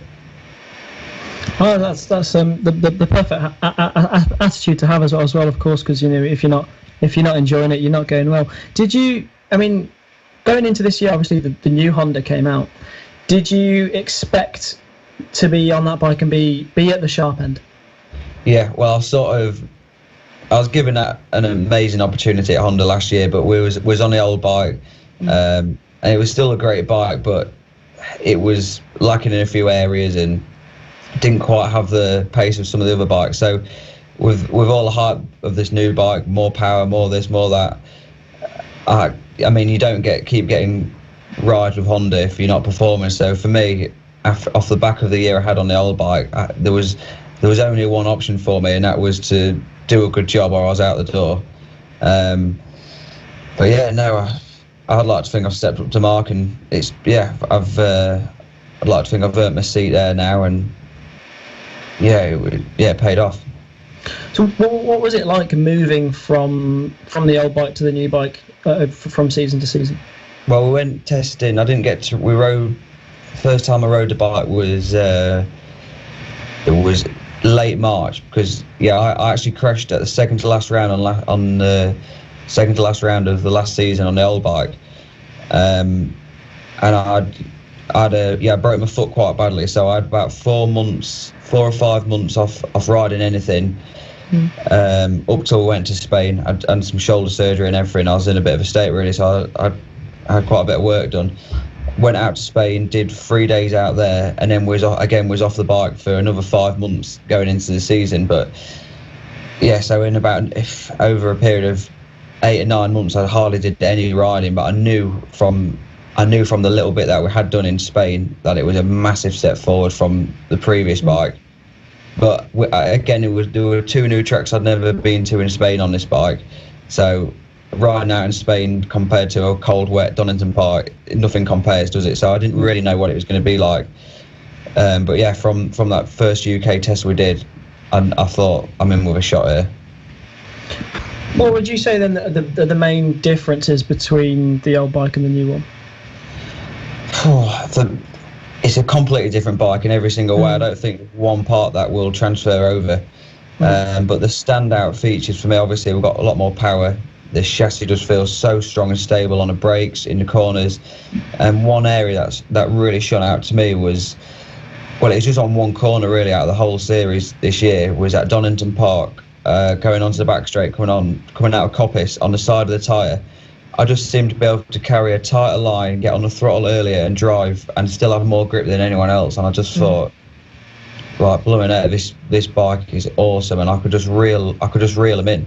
And it was the same actually at Snetterton, getting out of the last corner onto the start and finish straight. I could just get so much drive, where all the other guys seemed to just delay picking the throttle up. And again, we had a cracking race there, coming through from 7th. to win the race. And there's been a few moments where I've just thought, plumbing out, like, this bike is it's proper, and it's still in the early stages of development. It's only going to get better for us. So I think it's going to be. I think we'll see a few more Hondas on the grid next year. That's for sure.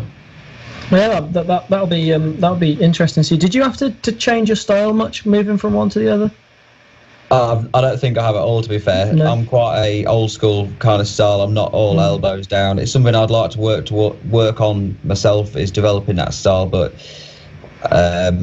no, it's not something I really go out and try to change. I'm just quite natural. Whatever feels comfortable and natural for me. And no, I don't feel I've changed my style at all, really. Yeah, I've managed to take a massive step forward. So just it's testament to how good the new bike is, I think. And thinking forward now, because obviously you've had a very, very strong year in the class. Have you had any thoughts on next year? Any chance that we'd see you stepping up to the Superbike class? Well, yeah, I'm just sort of having a few talks as we speak, actually. I've just been up to Honda this afternoon and mulling a few things over, and there's a few things in the pipeline, but honestly, I don't know what's going to happen out there at the minute. I'm at a bit of a crossroads myself, really, because I can still refine what I'm doing. There's still work to be done in Superstock, but obviously it's my ambition to get on a Superbike. Everyone wants to do that, but you see lads that take that jump and it doesn't pay off. I mean, it'd be nice to call myself a British Superbike rider, but you can take one step forward and two steps back, can't you? And I just want to be solid in my plans and make sure I'm taking the right step to hopefully have a long, successful career. So there's plenty of time, which, I mean, as someone who come into racing quite late, I was always in a rush. But since I've got with Honda, I've just sort of, it's steadied me down quite a lot. It's calmed me down, and I've realised actually, if I play my cards right here, then we can have a really good few years racing. So they have expectations, and they have a plan in place for me. So it's sort of in their hands at the minute, really. But yeah, we're definitely talking about the options, so it's all positive. Okay, so you'd say if you didn't move up, say next year, it could very be, depending on what happens next year, it could be a possibility in the future as well. Yeah, who knows? Again, I've got to keep performing, haven't I? At the end of the day, yeah. I mean, I've not actually even signed with Honda yet, so who knows where it could take me. It's still early days in the season. I think a lot of people are keeping the cards close to the chest at the minute in Superbike and Superstock, and I mean, no one knows what's around the corner. But yeah, I think in the next couple of weeks I'll be a lot clearer in my direction, and yeah, I think there'll be some excitement anyway, that's for sure. Well, obviously we'll be really excited to see how that one pans out. You touched on the fact you started quite late and that you've sort of rushed through your career. You started off in flat track, if I'm correct, and then what was it like coming through flat track and rushing through, like you say? Yeah, well, it's a weird scenario, really, because we're just, me and my twin brother Tim, we're just farm lads. No one in the family has anything to do with motorbikes, never did really, and it's weird how it all come about, the story. I'm not going to go into all the details, but briefly, it was just basically Pete Boast, who is basically the man who brought flat track to the UK. He moved into the small village that we lived in and had some bikes, and we were just dead keen at these motorbikes. As two young lads like to blast around on bikes around the fields and stuff, was just like, it was just perfect for us. So we took a massive shine to that, and I think he saw a bit of something and said, you ought to come racing with us, and one thing led to another, and before we knew it was flat track racing, and that didn't start until we was about 15, 16, and me and Tim both moved into the junior championships and won that in our first year, and then was both at a point where we'd sort of reached the top of the UK flat track scene. It was either you go and race in America, because that's where the real opportunity is if you want to chase that type of racing, or go do something else. And Tim was all set to go do that, and I took a bit of I had my heart set on something else really. I was actually cleaning motorbikes for Phil Crow at the time, which is funny really, because I've just gone head to head with his rider in the championship. But if it wasn't for Phil, I wouldn't even be here to this day racing. So he took me under his wing at 17, 18 years old. Managed to cobble a bike together and a few sponsors, and one thing led to another, and I've never really looked back, to be fair. It's a bit of a whirlwind how it's all come about. No, it's brilliant to hear, because there's so many different ways to get into the sport. I mean, obviously the main one is people coming up through Fabration and stuff like that. But it's been brilliant to talk to you, and thanks a lot for coming on the show. It's been really, really informative, and it's been great to have you on. Yeah, no, thank you very much. Yeah, spot on. See you soon. Perfect. Thank you. Take care. Thank you very much, Tom, for coming on the show tonight. It is the Superbike Show on Motorsport Radio, and we're not done yet, because we've got some other stuff to talk about. The Superbike Show on Motorsport Radio. Hey everyone, Bradley Smith. Hi guys, I'm Danny Buchan. I am Tom Sykes. This is Motorsport Radio.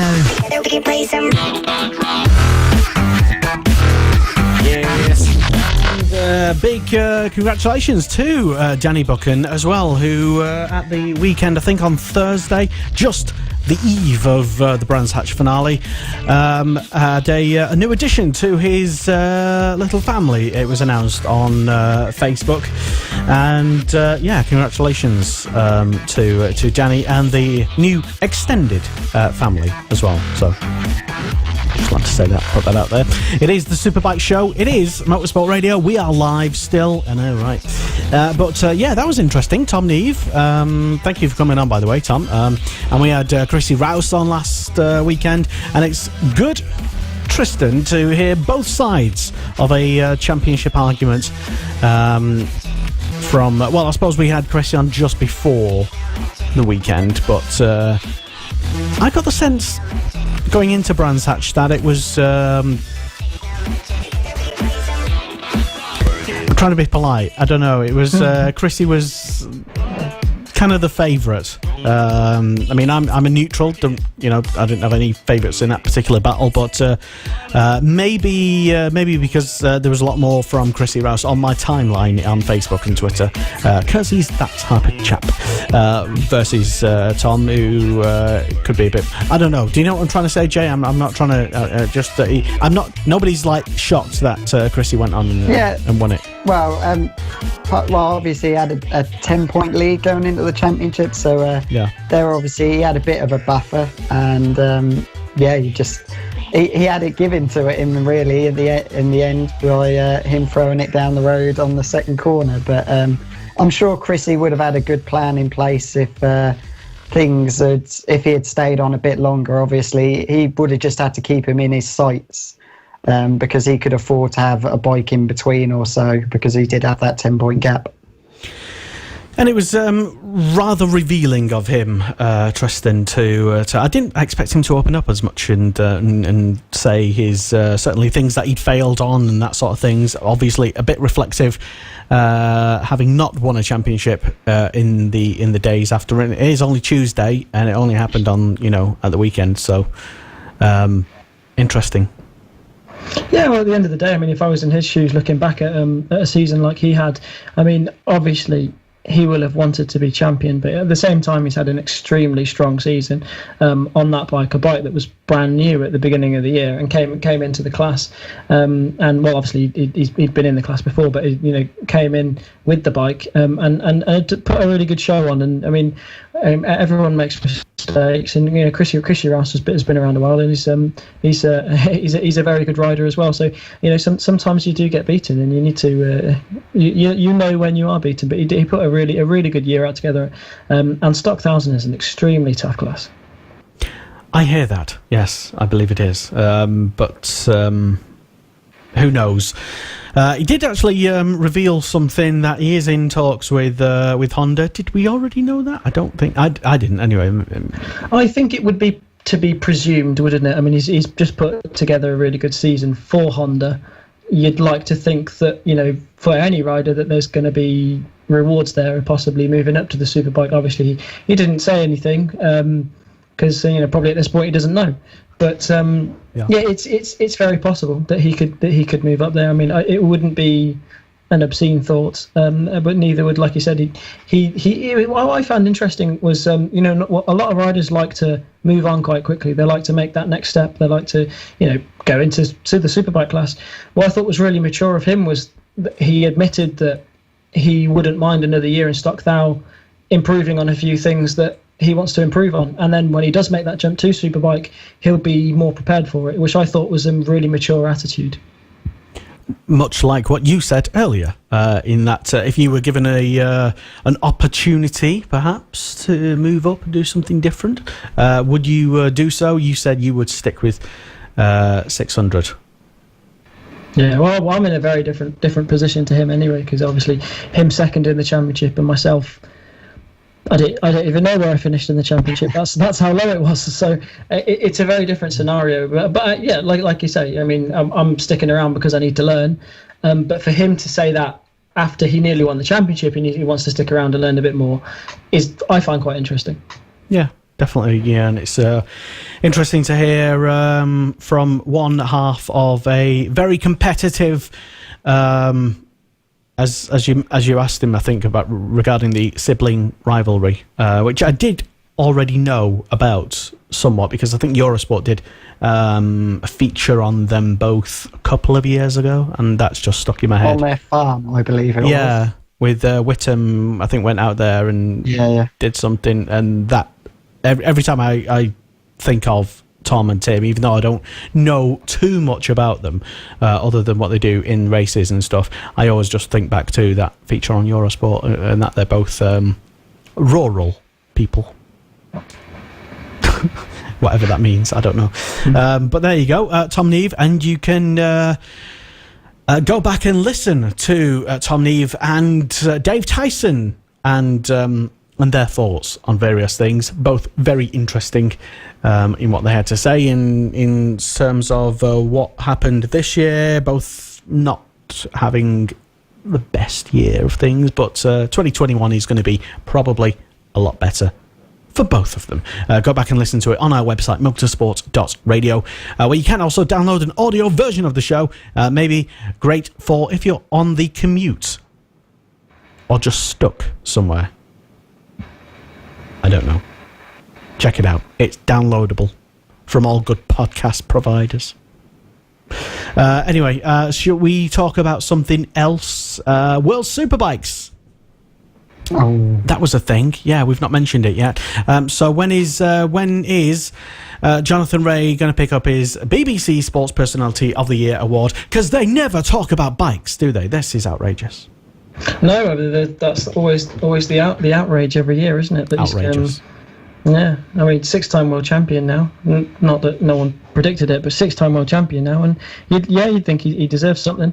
I think he comes second in it a couple of years ago, I believe. Yeah, I think so. Anyway, I was taking the piss a little bit, but just because there was one comment on the BSB support and fans class. I don't know who it was by. Well, I've forgotten anyway, but I rather suspect they were trolling, and it said something along the lines of that when will we see some different riders in World Superbikes now that Jonathan Rea has basically spoilt World Superbikes, what with his winning for Britain and all. But that was the question mostly, but...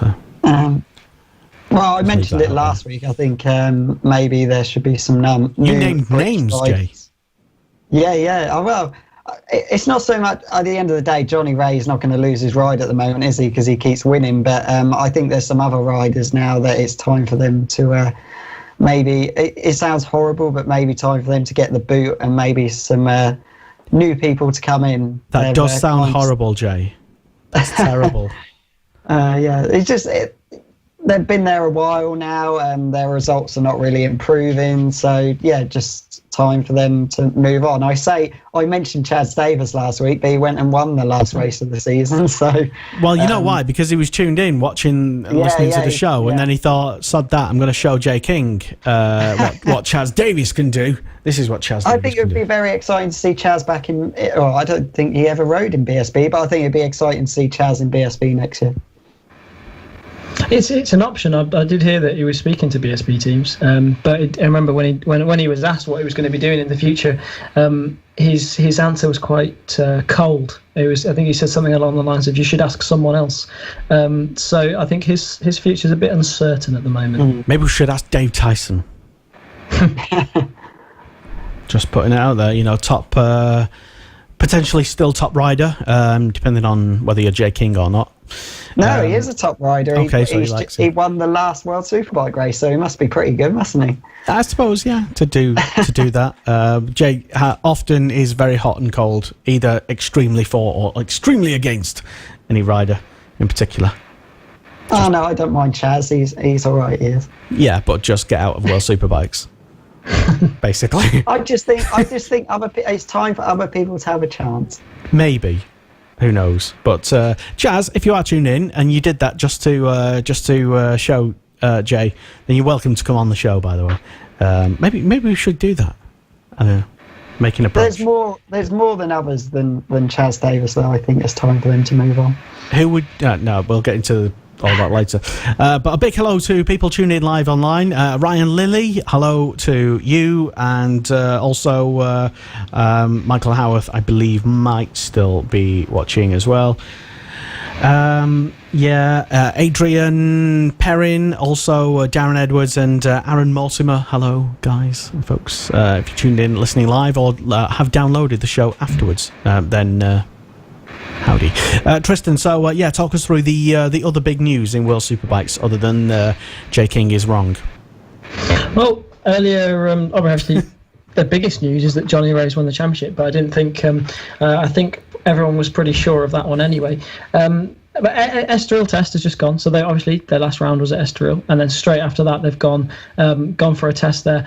They only had really half a day, not a great deal of laps, because it did rain and halfway through, and no one decided to go out in the rain, so that's sort of stopped play. So I mean, it was half a test. Redding was on top of that test, but Jonathan Ray didn't actually go out, so he didn't even set a time. Alex Lowes was third in that test. Redding did a time of a 1:35.5, which is roughly sort of race pace, or matching the best race lap. Which, I mean, in testing doesn't really, in a small test like that, doesn't really mean a great deal. But it's, I mean, he's topped a test, and that's the latest test.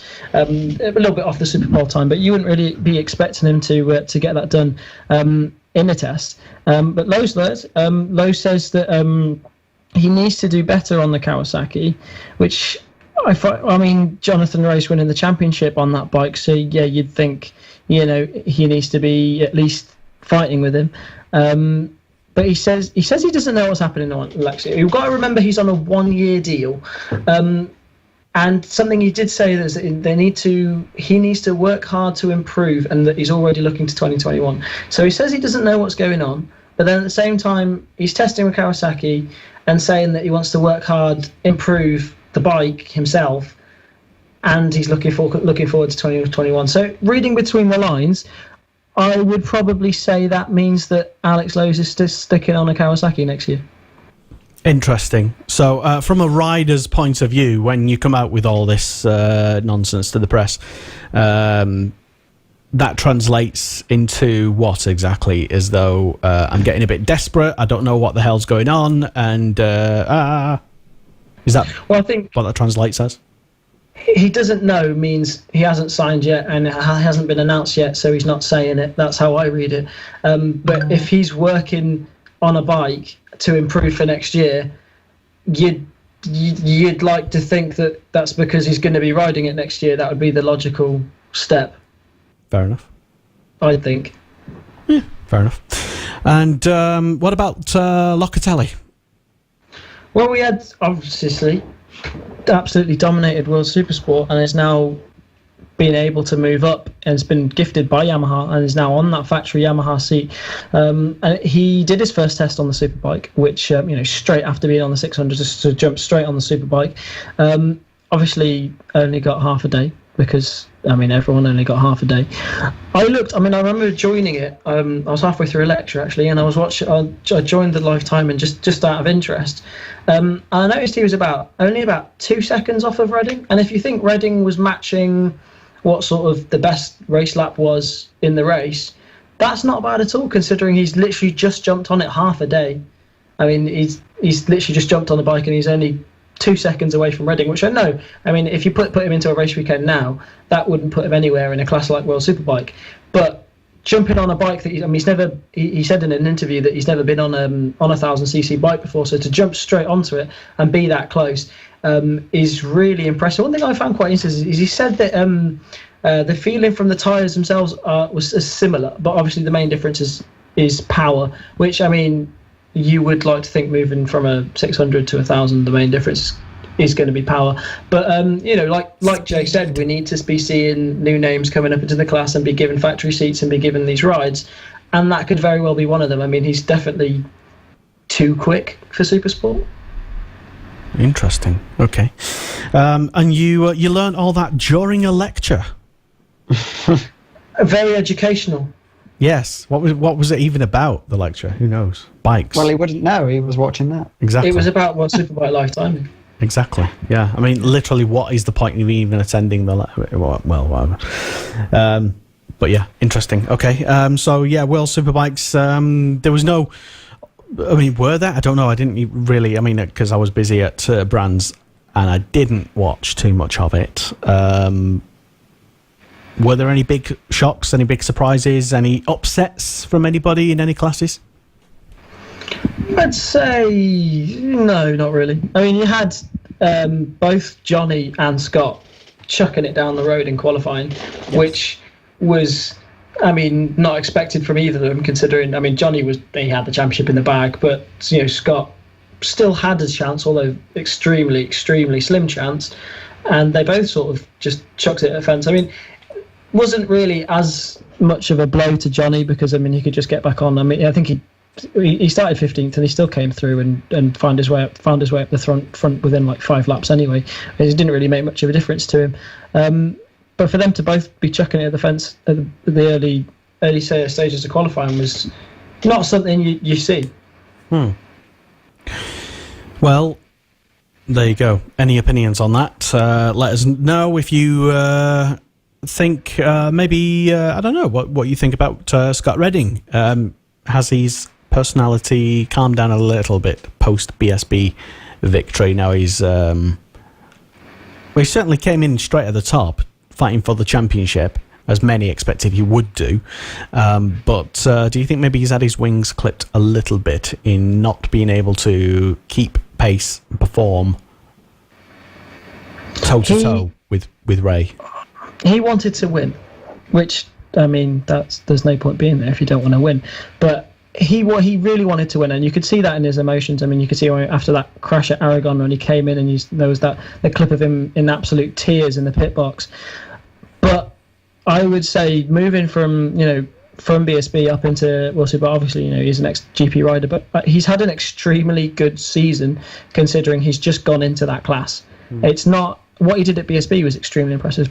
Just coming into a class, where there's been riders that have been in that class for a while, whatever the class is difficult. And, jumping on a bike you haven't been on before, tracks you haven't been on before.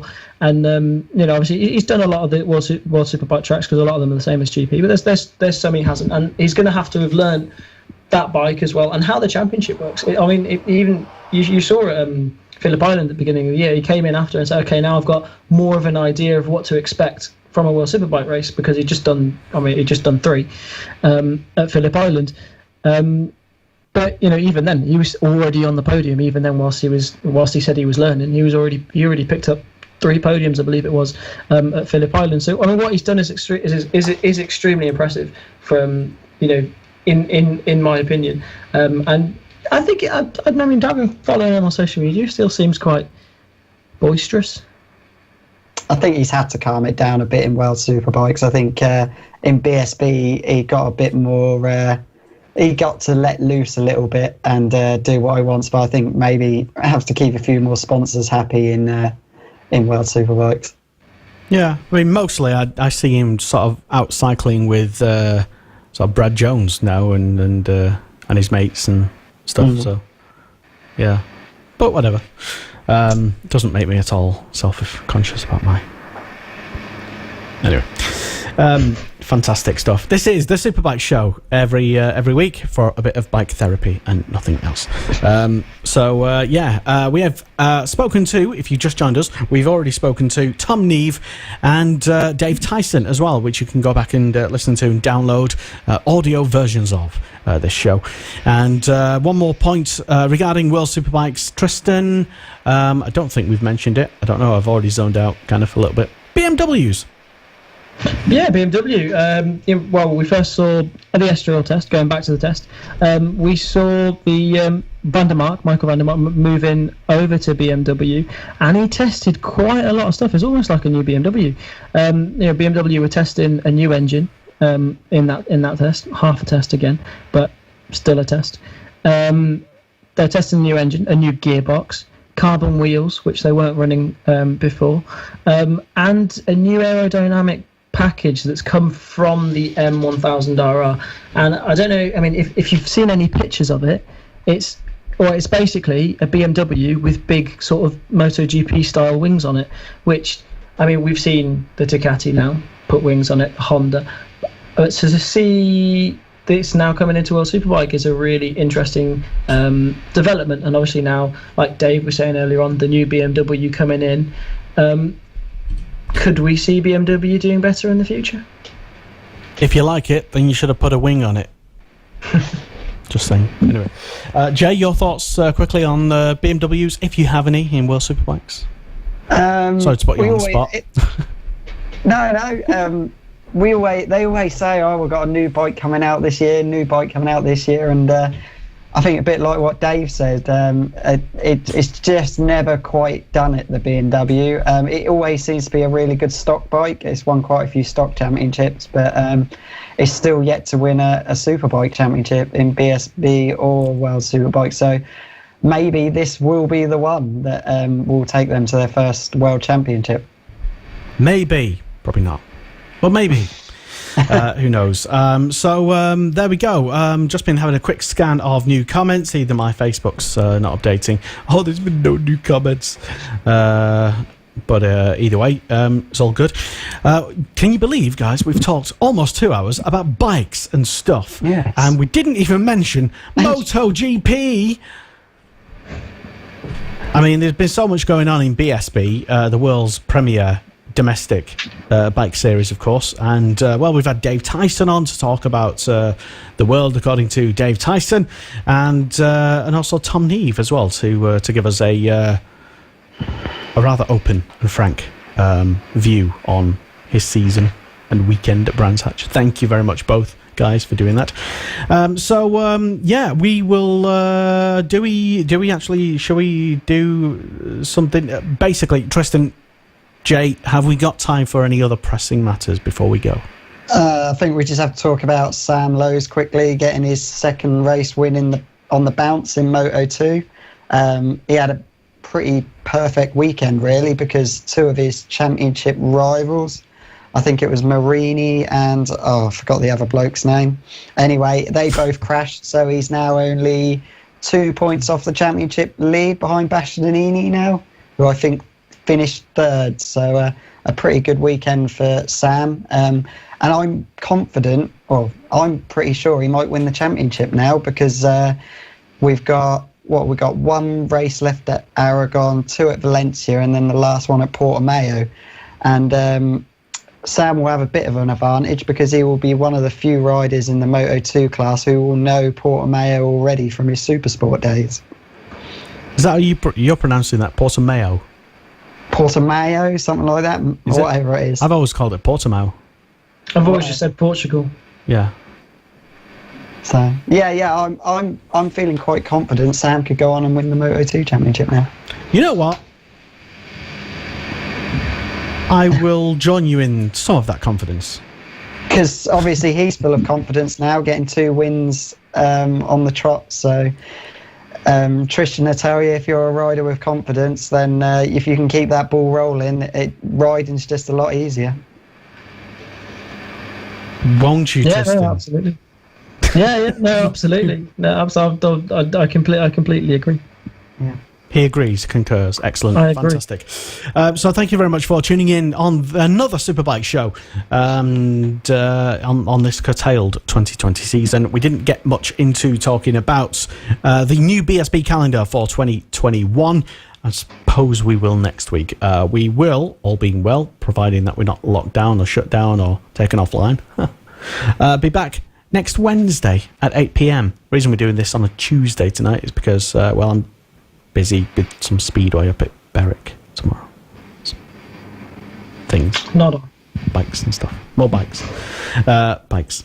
Basically. But thank you very much for listening and tuning in, downloading, yada, yada, yada. And we'll do it all again. Thank you very much, Tristan. Thank you. And thank you very much, Jay. Bye. Bye, go everyone. To my YouTube channel. Oh, yeah, you're Jay. Yeah, go on then. Sorry, yeah. Pit Bike Sonic, go subscribe. Yeah, collect some rings and stuff while you're there. Yeah. Excellent. Thank you, everybody. And we will be back next. When did I say? Oh, crap. Wednesday? Next Wednesday. There you go. See you then.